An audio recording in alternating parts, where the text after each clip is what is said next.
করতে পারবো না। এই যে মনে হচ্ছে আমি বিশ্ববিদ্যালয়ের আধা শিক্ষার্থী, বিশ্ববিদ্যালয়ের পুরো সুবিধাটা আমি নিতে পারতেছি না, এই একটা আমাদের প্রবলেম।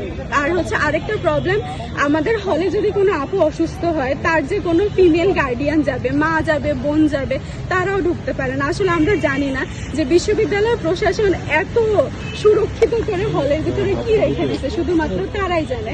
তার একটা ভিতরে যদি কারো প্যানিক অ্যাটাক হয়, একটা আপুর বা কোনো আপুর জ্বর, সামনে কালকে পরীক্ষা, সে আজকে একা সব ম্যানেজ করতে পারতেছে না, এমন অবস্থায় তার মা আসবে, বিশ্ববিদ্যালয় প্রশাসন কোনোভাবেই তাকে ঢুকতে দিবে না, তার মাকে ঢুকতে দিবে না, তার বোনকে ঢুকতে দিবে না।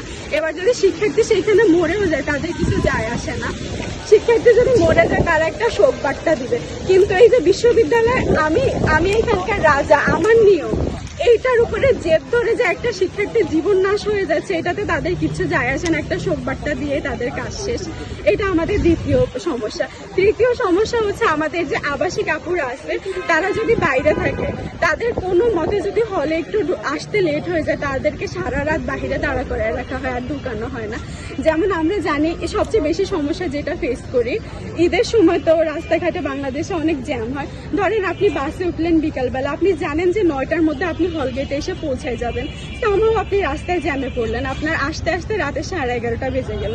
হল প্রশাসন আর আপনাকে হলে ঢুকাবে না, আপনাকে বলবে কি যে সেফটি পারপাস আপনাকে হলে ঢুকতে দিচ্ছে না। আসলে এটাই আমাদের প্রশ্ন, কোন সেফটি পারপাস? ওরা একটা মেয়েকে সারা রাত এই রাস্তায় দাঁড়া করে রাখে, রিক্সাওয়ালা ভবঘুরেদের মাঝখানে কিন্তু কোনো সময় হলে ঢুকায় না। আসলে এই সব কিছু আমরা বারবার বিশ্ববিদ্যালয় প্রশাসনের সাথে কথা বলছি যে কি সমস্যা আপনাদের, বা সফটলি অনেকবারই বলা হয়েছে, আমাদের বিভিন্ন প্রতিনিধিরা গেছে, বা বিভিন্ন সময় ছাত্রীরা অনেক আন্দোলন করছে, তারা বারবার আচ্ছা দেখতেছি করে এটা রেখে দিছে, কিন্তু কোনো সময় আর এটার কাজ করে নাই। তো এই জন্য হচ্ছে আমরা যে সাধারণ নারী শিক্ষার্থীরা আছি ঢাকা বিশ্ববিদ্যালয়ে, আমরা আজকে এটার জন্য আমাদের এই 3 দফা দাবি: সকল ছাত্রী হলে আবাসিক ও অনাবাসিক নারী শিক্ষার্থীদের প্রবেশ অধিকার, ছাত্রী হলে শিক্ষার্থীদের মা ও বোনদের প্রবেশ অধিকার, গেটে ঢোকার সময়সীমা বৃদ্ধি ও লেট গেট কার্যকর করা। এই 3 দাবি নিয়ে আমরা বিসি বরাবর যাব, একটা স্মারকলিপি দিব। আসলে এখন তো আমরা একটা নতুন বাংলাদেশে আছি, নতুন বাংলাদেশের স্বপ্ন দেখতেছি।